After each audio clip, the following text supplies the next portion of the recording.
Welcome to the Matrix series. Let's talk about the Matrix, the blue pill, the red pill, the macho manhood and the objectification and oppression of women, the goal of becoming a high-valued man and billionaire and owning Bugattis.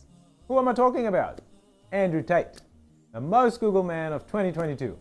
What's crazy is men, especially weak men, love what he presents. They want to follow what he says. I want to give another perspective on Mr. Tate and what he's been preaching to men, especially young men at large. Listen in. To start off with, let's discuss disloyal partners and the need to become this high-valued man. This idea of if you don't earn enough money or lots of money and have a fancy car or a big house that you won't get the right woman. It's crazy. You guys are living a scared life, to be honest with you. You're always living in the fear of, what if my partner leaves me for the next high-value man, as Mr. Tate calls him? What if I get fat and poor? My partner will leave me, so I better stay in top-notch condition all the time. That is unsustainable and a very materialistic approach. And can you even call that love? I mean, come on. If your man or woman has the fear of God in them, they would not treat you like a piece of tissue paper. But you're only useful to them as long as you serve a purpose. Otherwise, he's texting the next one once you get fat. Or she's running off to the other rich guy. He's got a Lambo now. So he's much better than you apparently, right?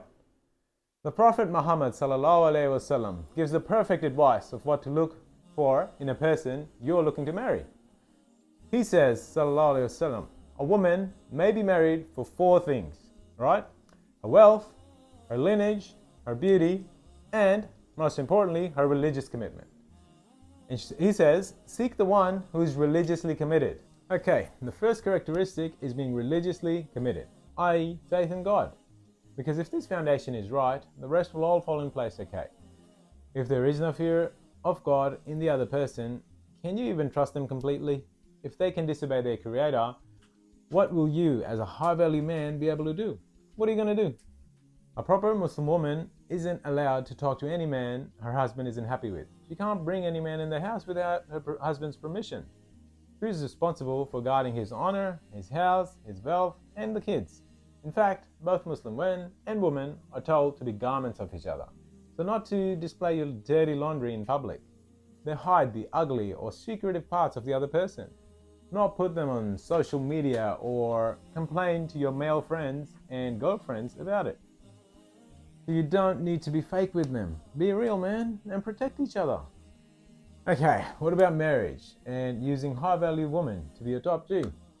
Islam emphasizes the institution of marriage in that it preaches strict punishment for adultery outside of wedlock, especially for married men.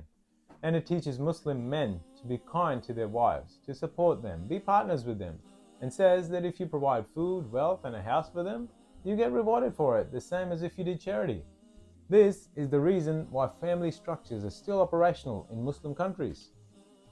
What would this mean for a society now?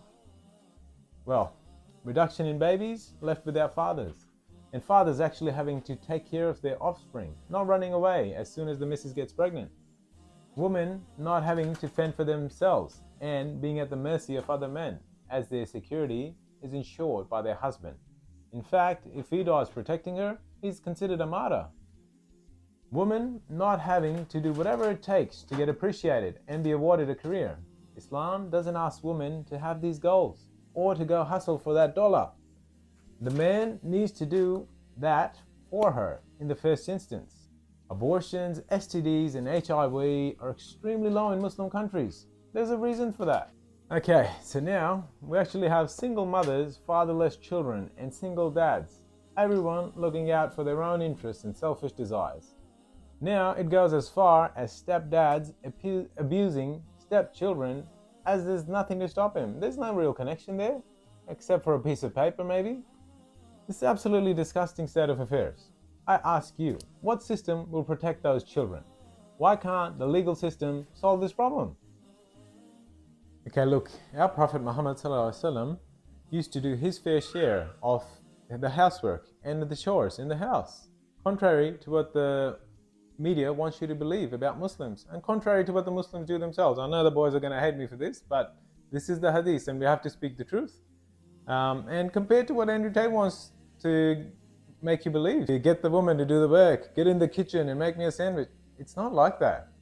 Okay, look, I understand Andrew Tate's become a Muslim recently, so I'm actually talking about all the stuff that he's spoken about before in his videos, and it's still here. So he needs to come out and say all of that stuff was wrong, and then we can stop talking about it. But at the moment, it's very prevalent, especially in young boys, so we need to speak against it. Thanks. Watch the next part of this video, which is about feminism versus Muslim women. And don't forget to subscribe. Thanks.